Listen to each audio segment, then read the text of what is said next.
केदारनाथ उपचुनाव को बिल्कुल बजते ही देर से ही सही दोनों राष्ट्रीय पार्टियों के प्रत्याशियों ने नामांकन कर दिया है। अब केदारनाथ विधानसभा के लोगों को नया विधायक मिलने में कुछ ही समय बाकी है। भाजपा और कांग्रेस से दोनों पूर्व विधायकों को टिकट मिला है। अब प्रचार के समर की शुरुआत हो चुकी है। बाजी कौन मारेगा, सवाल बस अब यही बाकी है। भाजपा ने जहां इस चुनाव में पुरानी गलतियों का ध्यान रखा है, तो कांग्रेस, जो एक समय आपसी कलह से जूझ रही थी, अब वो एकजुट होती दिखाई दे रही है। बीजेपी ने इस बार अपनी रणनीति बदलते हुए परिवार को तवज्जो देने के बजाय अपनी उत्तराखंड महिला मोर्चा की अध्यक्ष और पूर्व विधायक आशा नौटियाल को ही टिकट दिया है। ऐसा ही कांग्रेस ने भी किया है। कई गुट और दावेदारों को किनारे कर कांग्रेस ने भी एक बार फिर अपने पूर्व विधायक और स्थानीय मनोज रावत पर भरोसा जताया है। भू कानून को लेकर जिस तरह से प्रदेश की जनता आंदोलनरत है, उसको देखते हुए भी मनोज रावत एक सटीक चेहरा कांग्रेस के अंदर साबित हो सकते हैं, क्योंकि भू कानून को लेकर सदन के अंदर बोलने वाले पहले तत्कालीन विधायक मनोज रावत ही थे। अब मुकाबला दो पूर्व विधायकों के बीच में है। देखना होगा कौन किस पर भारी पड़ेगा और किसका सामना भितरघातियों से होगा, जिसकी उम्मीद भाजपा और कांग्रेस दोनों ही राजनीतिक दलों को भीतर ही भीतर परेशान कर रही होगी। सवाल यह उठता है कि जब अब पार्टी ने आशा और नौटियाल को टिकट दे दिया है, तो बाकी दावेदार क्या पार्टी के लिए दिल से काम करने में जुटेंगे या फिर भीतरघात की आशंका को साकार रूप देंगे। केदारनाथ विधानसभा के सबसे ताकतवर नेता माने जाने वाले कुलदीप रावत, जो 2 बार दूसरे नंबर पर रहे और 13,000 के करीब मत ले जाने में सफल रहे, उनका रुख क्या होगा। सवाल यह भी उठता है कि अगर पार्टी ने उनको टिकट नहीं देना था, तो वो बीजेपी में फिर गए ही क्यों थे। क्या कुलदीप रावत के साथ वादा खिलाफी भाजपा ने की है या वजह कुछ और है। दूसरी तरफ शैलपुत्री ऐश्वर्या रावत, जो दिवंगत विधायक शैला रानी रावत की पुत्री हैं और टिकट की मजबूत दावेदारों में से एक थीं, अब वो क्या करेंगी। यहां भी सवाल वही कि क्या वो आशा नौटियाल के लिए काम करेंगी या फिर शून्य होकर घर बैठ जाएंगी, क्योंकि महिलाओं का झुकाव जिस तरह से उनकी मां के चलते ऐश्वर्या रावत की तरफ दिखाई दे रहा था, अब उन महिलाओं का वोट बीजेपी की तरफ जाएगा या फिर ऐश्वर्या को टिकट न मिलने से वो महिला वोट बीजेपी से छिटक जाएगा। कई सवाल हैं जिनके जवाब केदारनाथ उपचुनाव से ही मिलेंगे। भाजपा से यहां केदारनाथ उपचुनाव को लेकर सबसे ज्यादा दावेदार लाइन में खड़े थे अपनी उम्मीदवारी को लेकर। ऐसे में सभी दावेदार जानते हैं कि अगर इस बार आशा नौटियाल जीतकर विधायक बनती हैं, तो 2027 में भी वो सबसे बड़ी दावेदार रहेंगी। ऐसे में जो 2027 में अपने लिए जगह तलाश रहे दावेदार हैं, वो मुश्किल में खड़े हो जाएंगे। यही कुछ वजह है कि भीतरघात का खतरा बीजेपी के लिए सबसे ज्यादा है। भले थोड़ा कम सही, पर भीतरघात का खतरा कांग्रेस में भी बराबर बना हुआ है, क्योंकि कांग्रेस में भी टिकट को लेकर खूब गुटबाजी देखने को मिली थी। लेकिन आखिरकार आला कमान ने गणेश गोदियाल की पसंद मनोज रावत पर ही भरोसा किया। सवाल यहां भी यही है कि क्या दूसरा खेमा मनोज रावत के लिए दिलो जान से जुटेगा भी या नहीं, क्योंकि मनोज रावत भी कांग्रेस के युवा चेहरे हैं, एक बार विधायक रह चुके हैं। ऐसे में इस बार भी वो विधायक चुन लिए जाते हैं, तो बाकी लाइन में लगे उम्मीदवारों के हाथ 2027 विधानसभा चुनाव में भी खाली रह जाएंगे। लिहाजा मनोज रावत को लेकर भीतरघाती संभवतः जोर लगाएंगे जरूर। लगभग ऐसा ही हाल तेजी से उभरे नेता गणेश गोदियाल का भी होने वाला है। लोकसभा चुनाव के बाद एक नया चेहरा कांग्रेस को मिला, जो गढ़वाल पर छा गया हारने के बाद भी। फिर बद्रीनाथ चुनाव के बाद अपने तीखे अंदाज से सरकार को घेरते हुए बद्रीनाथ उपचुनाव में जीत हासिल की, वो भी एक छोटे कार्यकर्ता को चुनाव लड़ाकर। और अब अगर ऐसे में केदारनाथ में भी जीत आ जाती है, तो कांग्रेस में मठाधीश बने नेताओं को जमीन तलाशनी भारी पड़ सकती है। इस चुनाव में भीतरघात भले मनोज रावत के खिलाफ हो, पर निशाने पर गणेश गोदियाल ही होंगे। गणेश गोदियाल की पसंद पर आला कमान ने भरोसा जता दिया है, तो सबसे बड़ी जिम्मेदारी सीट को जिताने की उनकी ही सबसे ज्यादा बनती है।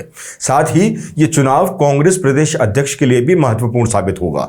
अगर कांग्रेस जीती, तो करण महारा का कद भी बढ़ेगा। वो भी पार्टी में मजबूत होंगे, क्योंकि उनके नेतृत्व में 2 उपचुनाव में कांग्रेस ने जीत का परचम भाजपा को करारी शिकस्त देकर फहराया था।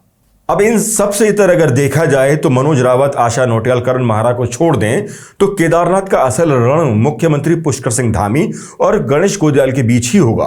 लोकसभा चुनाव के बाद से कांग्रेस के एक बड़े फेस बनकर उभरे गणेश गोदियाल की साख भी इस चुनाव में दांव पर होगी। हरीश रावत जैसे कद्दावर नेता गणेश गोदियाल को कांग्रेस का भविष्य बता चुके हैं। अब उस छवि को और बड़ा करने में केदारनाथ उपचुनाव अहम भूमिका निभाएगा। अगर एक बार फिर गोदियाल कांग्रेस को जीत दिला पाए तो वो खुद को कांग्रेस में एक बड़े चेहरे के तौर पर स्थापित कर लेंगे। लेकिन अगर ये चुनाव कांग्रेस के हाथ से निकल गया तो उनके कद को भी झटका जरूर लगेगा। कांग्रेस ने टिकट वितरण और उसके बाद नामांकन में जो एकजुटता दिखाई, उससे ये तो लग रहा है कि कांग्रेस एक बार फिर एकजुट हो चुकी है, क्योंकि कांग्रेस भी जानती है कि अगर ये चुनाव हारे तो 27 के विधानसभा चुनाव पर भी इसका असर पड़ेगा। इसलिए ही नाम की घोषणा से पहले ही कांग्रेस के सभी दिग्गज एक मंच पर दिखाई दिए और सब ने एक स्वर में मनोज रावत का नाम लिया। भले इनमें कुछ ऐसे छुपे हुए चेहरे भी हैं जो अंदर ही अंदर नाराज भी हैं। दूसरी तरफ भाजपा के युवा मुख्यमंत्री पुष्कर सिंह धामी की साख और कुर्सी दोनों इस चुनाव पर टिकी हुई हैं। लगातार 2 उपचुनाव में हार के बाद जिस तरह से बीजेपी के अंदर सवाल उठने शुरू हुए, उससे धामी सरकार भी असहज हुई। उसी का नतीजा रहा कि पार्टी ने इस बार स्थानीय और कोर कार्यकर्ता को ही टिकट दिया। अब पुष्कर सिंह धामी के लिए यह अहम चुनाव साबित होने वाला है। एक तरफ उनको गणेश गोदियाल और कांग्रेस से मुकाबला करना पड़ेगा, तो दूसरी तरफ खुद बीजेपी के अंदर बने उस दूसरे धड़े से भी, जिनमें टिकट न मिलने से आहत दावेदार भी शामिल हैं। ये चुनाव कई मायनों में पुष्कर सिंह धामी की कुर्सी 5 साल चलेगी या नहीं, ये भी तय करेगा। इसलिए इस चुनाव में साख न मनोज रावत की लगी है और न आशा नौटियाल की, बल्कि प्रतिष्ठा दांव पर है सीएम पुष्कर सिंह धामी की और एक बड़े कांग्रेसी नेता बनकर उभरे गणेश गोदियाल की। और दोनों के ही सामने मुश्किल यह है कि दोनों को ही एक दूसरे से नहीं, बल्कि सबसे पहले अपनी ही पार्टी के अंदर लड़ाई लड़नी है। मतलब धामी को भाजपा से लड़ना है और गोदियाल को कांग्रेस के भीतर घातियों से। यही इस केदारनाथ उपचुनाव को सबसे बड़ा और महत्वपूर्ण भी बनाता है। भाजपा में उम्मीदवारों की लंबी कतार थी। वो भी थे जिनसे वादा किया था और वो भी थे जो अपना हक समझे बैठे थे। लाइन उनकी भी उतनी ही बड़ी थी जो दिवंगत विधायक शैला रानी रावत के करीबी होने का दावा करते रहे। पर आखिर में धामी ने आशा के रूप में ही आशा की किरण देखी। धामी जानते हैं कि अगर इस चुनाव में जरा भी हटकर नतीजे आए तो कहीं ना कहीं उनकी कुर्सी के पाए हिलना तय है। तो दूसरी तरफ गोदियाल के बढ़ते कद को देखते हुए ऐसे ही हालात कांग्रेस के भीतर भी हैं। लाइन कांग्रेस में भी बड़ी लंबी थी और आखिरकार चली गोदियाल की। उन पर ही दिल्ली दरबार ने भरोसा जताया और प्रदेश अध्यक्ष, जो कि प्रतीत हो रहे थे कि हरक सिंह रावत की पैरवी करते हुए या फिर दूसरे नंबर पर कुंवर सिंह सजवान की पैरवी करते हुए उनके हाथ खाली रह गए। हाथ खाली कद्दावर नेता माने जाने वाले हरक सिंह रावत के भी रह गए। तो मुकाबला मुकम्मल करने के लिए अपनों से ही बचना है धामी और गोदियाल को। चुनाव के लिए कांग्रेस और भाजपा दोनों ने ही नए चेहरों को आगे लाकर रिस्क उठाने की बजाय पुराने कार्यकर्ताओं पर ही भरोसा जताया है। उसके पीछे का थोड़ा गणित भी समझते हैं। बाबा केदार के दर पर माथा टेकने वाले दोनों पूर्व विधायक जो अपने नाम के आगे से पूर्व का तमगा हटाना चाहते हैं, वो कहां अपने आप को खड़ा पाते हैं। आंकड़ों की बानगी देखें तो निर्दलीय भी इस सीट पर किसी का भी गेम बिगाड़ सकते हैं। साल 2022 में जब शैला रानी रावत प्रचंड बीजेपी लहर में भी 36% वोट शेयर के साथ 21,000 मत ही ला पाई थी, तो वहीं दूसरी तरफ नंबर 2 पर रहे निर्दलीय प्रत्याशी कुलदीप रावत 13,000 वोट ले आए थे, जिनका वोट शेयर भी 22% से ऊपर रहा था। जबकि कांग्रेस उम्मीदवार मनोज रावत 20% वोट शेयर के साथ 12,500 वोट लाने में सफल रहे थे। यहां गौर करने वाली बात यह भी है कि बीजेपी की प्रचंड लहर के बावजूद कांग्रेस का वोट शेयर 20% के आसपास बना रहा, जबकि निर्दलीय प्रत्याशी और नोटा मिला लें तो यह आंकड़ा 12,000 से अधिक रहा। जबकि कांग्रेस के मनोज रावत 2017 में भी 24% वोट शेयर के साथ 13,906 वोट पाकर भी विजय हो गए थे। इसी चुनाव में निर्दलीय रहे कुलदीप रावत दूसरे नंबर पर रहे थे और 23% वोट शेयर के साथ 13,037 वोट लाने में कामयाब हुए और मनोज रावत से महज 879 वोट से हार गए। जबकि भाजपा प्रत्याशी शैला रानी 20% वोट शेयर के के साथ मात्र 11,472 वोट ही ला पाई और चौथे नंबर पर खिसक गई। जबकि इस बार के उपचुनाव में भाजपा प्रत्याशी आशा नौटियाल ने उस चुनाव के समय बतौर निर्दलीय ताल ठोकी थी और 11,000 से अधिक वोट उनको मिले थे। कुल मिलाकर भाजपा की तब की हार में आशा नौटियाल का बड़ा रोल रहा था। आशा नौटियाल को छोड़ अन्य निर्दलीय और छोटे दल 6,000 वोट ले आए थे। इन सब आंकड़ों से एक तस्वीर साफ हो जाती है कि 6,000 से 13,000 तक का वोटिंग गेम हर बार इधर उधर होता है। एक और महत्वपूर्ण किरदार इस बार के उपचुनाव में है कुलदीप रावत, जो चुनाव न लड़कर भी पासा पलटने की हैसियत रखते हैं।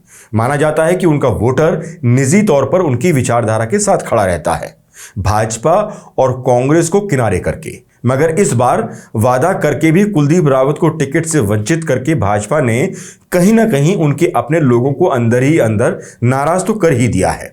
ऐसे में कुलदीप रावत के चुनाव न लड़ने की सूरत में उनको हर बार पड़ने वाला वोट क्या बीजेपी में ट्रांसफर हो पाएगा या फिर कांग्रेस की तरफ खिसक जाएगा, ये भी सवाल खड़े हो ही रहे हैं। दूसरी तरफ शैलपुत्री ऐश्वर्या रावत को भी चाहने वाले महिलाएं अगर बटी और ये वोट बैंक भी भाजपा में ट्रांसफर नहीं हुआ तो मान के चलिए बीजेपी केदार घाटी में मुश्किल दौर में है। अगर कांग्रेस इन्हीं दो नेताओं के नाराज वोट बैंक में सेंधमारी करने में कामयाब हुई तो उसका पलड़ा भारी हो सकता है। इसलिए बीजेपी की हार जीत काफी हद तक कुलदीप रावत और ऐश्वर्या रावत के वोटरों पर बहुत कुछ निर्भर करेगी। वैसे वोटिंग ट्रेंड पर नजर डालें तो जब जब छोटे दल और निर्दलीय ज्यादा चुनाव लड़े हैं तो इसका नुकसान कांग्रेस को सीधे तौर पर हुआ है। इसका मतलब यह भी है कि बीजेपी अगर अपने असंतुष्टों को मैनेज कर लेती है तो उसकी संभावनाएं प्रबल हो जाएंगी, जबकि कांग्रेस को जीत के लिए छोटे दलों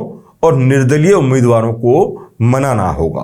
कुल मिलाकर हालात अब उपचुनाव के ये हैं कि मुद्दा अब विधायक नहीं बल्कि सत्ता की कुर्सी तक सीमित होकर रह गया है। एक को बचानी है और दूसरे को 27 के विधानसभा चुनाव में बनानी है।